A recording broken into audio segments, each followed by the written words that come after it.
मधु एक गरीब औरत थी जो पति की मौत के बाद अपनी सास गोमती की पेंशन पर निर्भर थी। शादी के 1 साल बाद एक गंभीर बीमारी के कारण उसके बाल गिरना शुरू हो गए थे और कुछ ही समय में वो टकली हो गई थी। उसकी इस बीमारी का असर उसकी बेटी पर भी हुआ, जो कि जन्म से ही टकली थी। बचपन में तो इतना फर्क नहीं पड़ा, लेकिन अब 20 साल की होने पर भी मधु की बेटी रीमा को टकली होने के लिए ताने सुनने पड़ते थे। ऐसे ही एक दिन कॉलेज से उदास घर आने पर मधु अपनी बेटी से बोलती है, क्या हुआ रीमा बेटा, तू उदास क्यों है? माँ, कॉलेज में सब मुझे टकली टकली कहकर चिढ़ा रहे थे।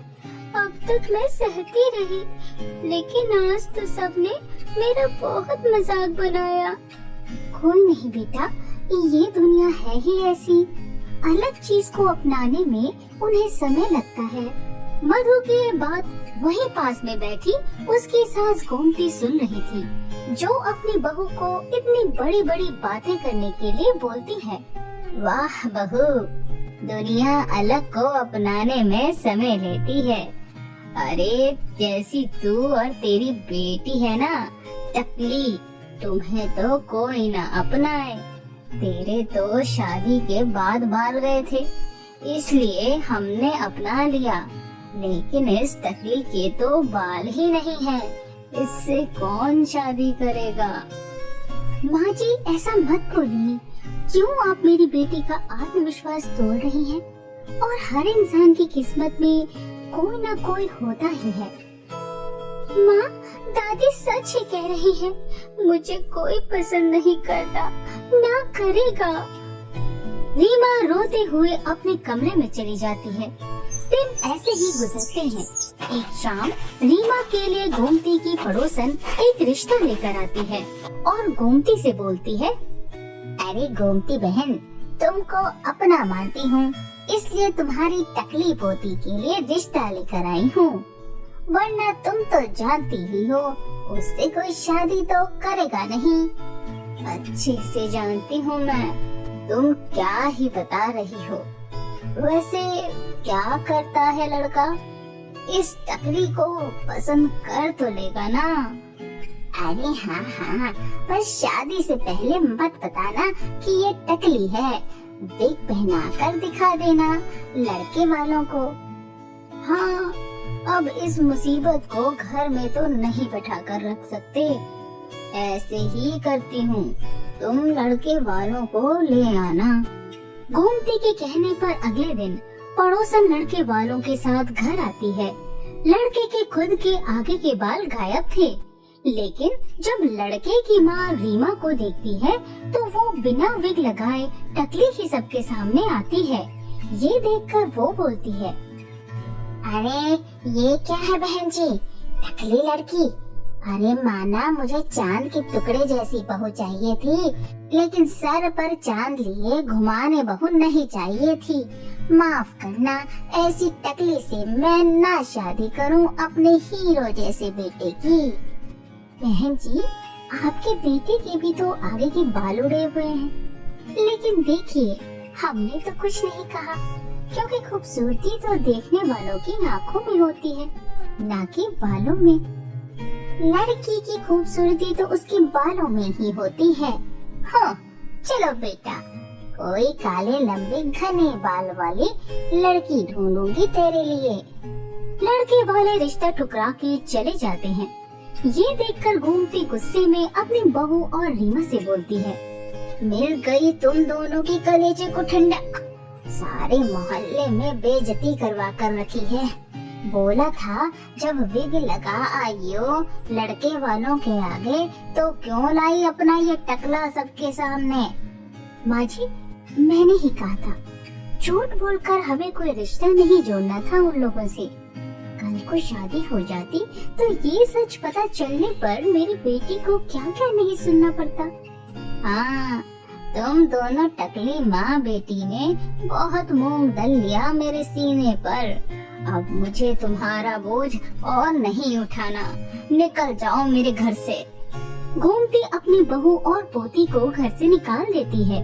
कोई ठिकाना न होने पर दोनों माँ बेटी एक मंदिर की सीढ़ियों पर जाकर बैठ जाती हैं, जहाँ आते जाते लोग उनको भिखारी समझकर पैसे देने लगते हैं। तो ये देखकर रीमा बोलती है, माँ देखो ना, आज इस तकलेपन ने हमें भिखारी बना दिया।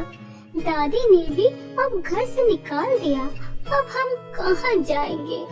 रो मत मेरी बच्ची, सब ठीक होगा, तू चिंता मत कर।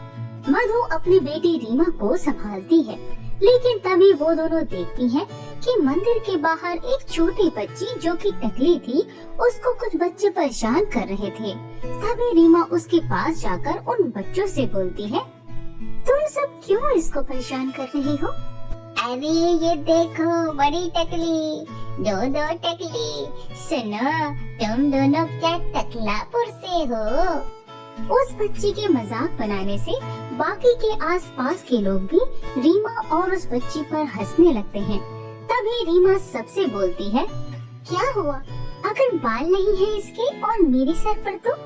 लड़कियों की खूबसूरती बालों से बढ़ती है, मानती हूँ, लेकिन बाल न होने पर खूबसूरती घटती नहीं है।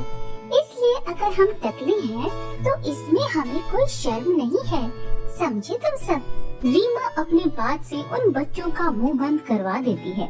तभी उस दूसरी टकली बच्ची की माँ वहाँ आती है, जो रीमा की बात सुनकर और उसको अपनी बेटी का साथ देते देखकर उससे बोलती है, आपका बहुत बहुत शुक्रिया, आपने मेरी बेटी का साथ दिया।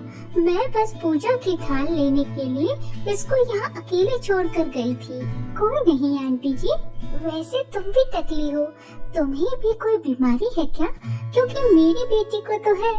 और उस औरत की बात का जवाब रीमा की जगह मधु देते हुए बोलती है, मेरी बेटी मेरे कारण टकली है।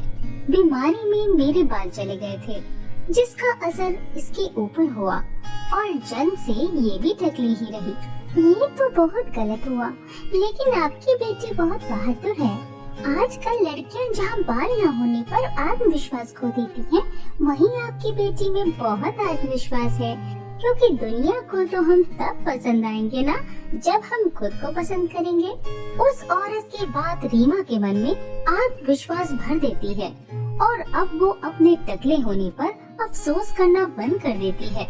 साथ ही अपनी माँ के साथ मिलकर अब अपनी एक नई जिंदगी की शुरुआत करते हुए लोगों में जागरूकता फैलाती है कि बिना बालों के भी लड़कियाँ खूबसूरत होती हैं, जिसके चलते और भी लड़कियाँ जो कम उम्र में अपने बाल जाने से अपना मुंह छुपाती थी, वो खुद से अब लोगों के सामने आने लगती हैं। और एक शाम दोनों माँ बेटी के इसी प्रयास के चलते एक फेमस मैगजीन में मॉडलिंग का ऑफर आता है। अब तक सब उनको टकली होने के कारण दुत्कार रहे थे, तो अब उनकी मॉडलिंग की फोटो शहर के बड़ी बड़ी मैगजीन में होती है। और ये सब देखकर एक दिन एक आदमी उनके छोटे से किराए के घर में आता है और बोलता है, देखिए, आप दोनों माँ बेटी ने टकली लड़कियों के मन में आत्मविश्वास भरने के लिए जो भी जागरूकता अभियान चलाए, उसकी सरकार द्वारा बहुत प्रशंसा हुई है। इसलिए आप दोनों को सरकार के अंतर्गत चल रहे एनजीओ में काम करने के लिए बुलाया जा रहा है, जहां आप अपने जैसी और भी औरतों और बच्चियों में आत्मविश्वास भर सकें, जो समय से पहले ही अपने बाल खो चुकी हैं। क्या सच में हम एनजीओ के साथ मिलकर काम कर पाएंगे? हाँ, और इसके लिए आपको पैसे भी मिलेंगे।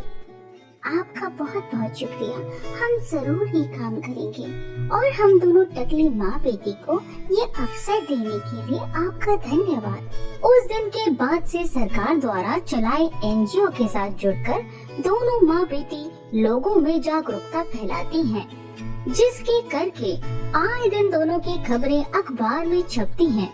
और एक दिन दोनों माँ बेटी को अपने अच्छे काम की सराहना के लिए राज्य के मुख्यमंत्री से अवार्ड मिलता है, जिसकी खबर अखबार के पहले पन्ने पर आती है। और गोमती भी ये खबर पढ़ते हुए खुद से बोलती है, मेरी टकली बहू और पोती ने अपनी अलग पहचान बना ली। सही कहा था मधु ने, अच्छी चीजों को अपनाने में समय लगता है दुनिया को, लेकिन अब वह चाह कर भी इन्हें अपने पास नहीं बुला सकती।